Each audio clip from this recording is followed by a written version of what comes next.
As long as I'm President of the United States, Iran will never be allowed to have a nuclear weapon.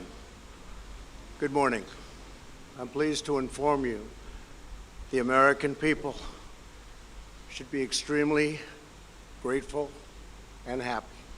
No Americans were harmed in last night's attack by the Iranian regime. We suffered no casualties. All of our soldiers are safe, and only minimal damage was sustained at our military bases. Our great American forces are prepared for anything. Iran appears to be standing down, which is a good thing for all parties concerned and a very good thing for the world.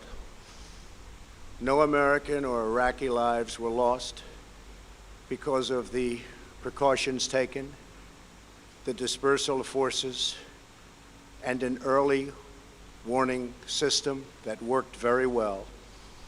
I salute the incredible skill and courage of America's men and women in uniform.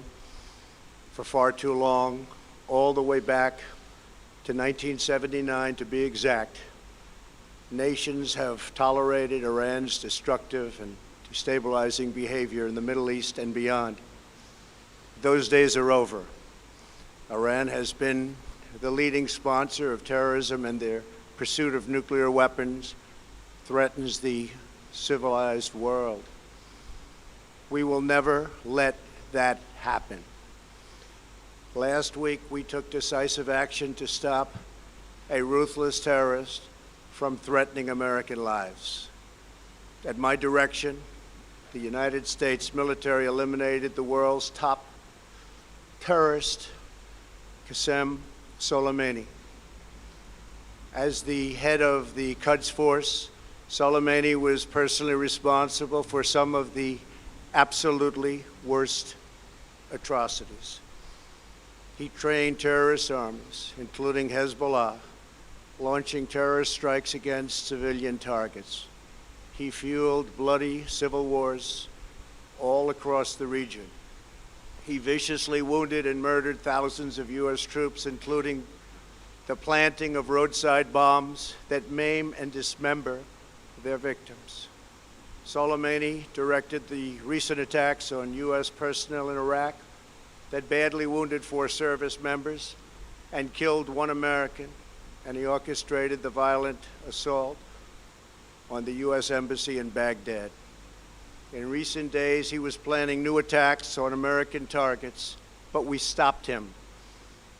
Soleimani's hands were drenched in both American and Iranian blood.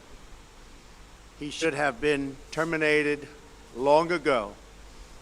By removing Soleimani, we have sent a powerful message to terrorists. If you value your own life, you will not threaten the lives of our people. As we continue to evaluate options in response to Iranian aggression, the United States will immediately impose additional punishing economic sanctions on the Iranian regime.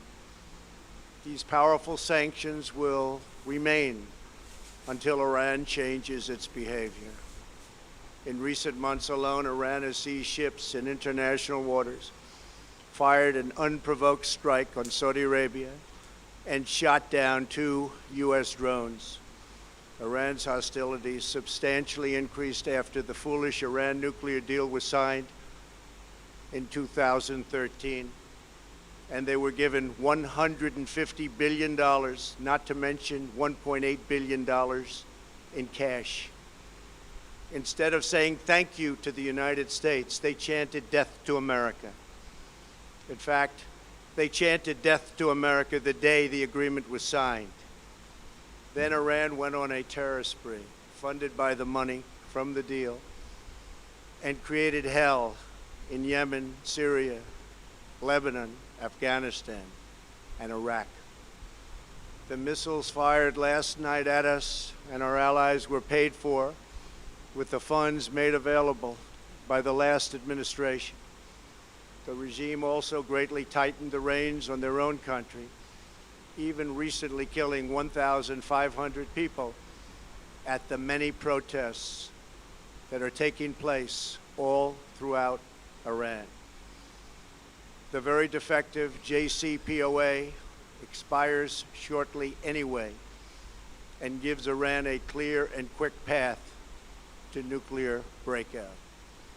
Iran must abandon its nuclear ambitions and end its support for terrorism.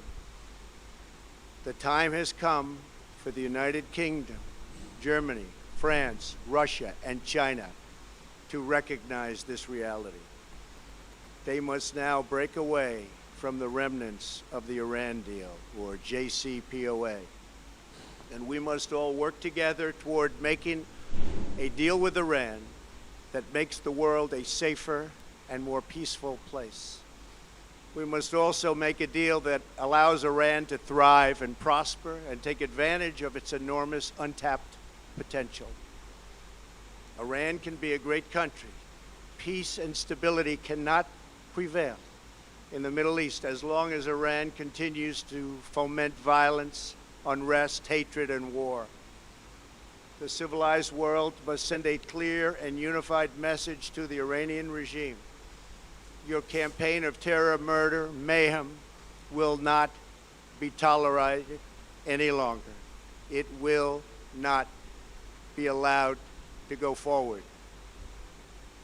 Today, I am going to ask NATO to become much more involved in the Middle East process. Over the last 3 years, under my leadership, our economy is stronger than ever before, and America has achieved energy independence. These historic accomplishments changed our strategic priorities. These are accomplishments that nobody thought were possible. And options in the Middle East became available. We are now the #1 producer of oil and natural gas anywhere in the world.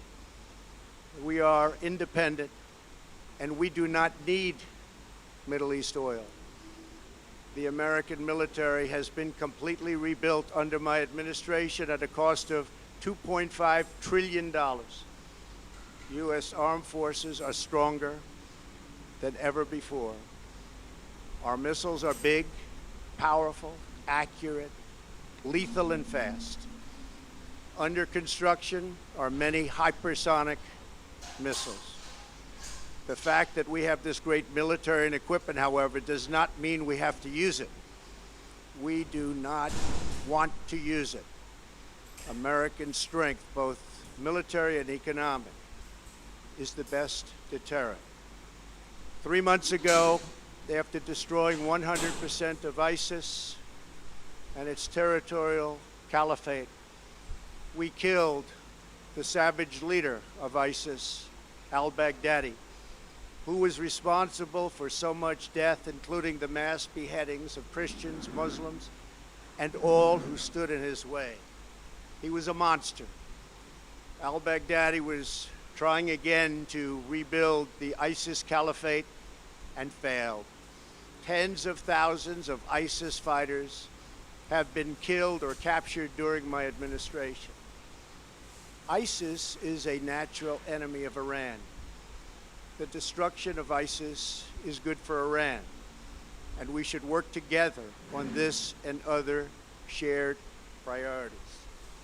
Finally, to the people and leaders of Iran, we want you to have a future, and a great future, one that you deserve, one of prosperity at home and harmony with the nations of the world. The United States is ready to embrace peace with all who seek it. I want to thank you, and God bless America. Thank you very much. Thank you. Thank you.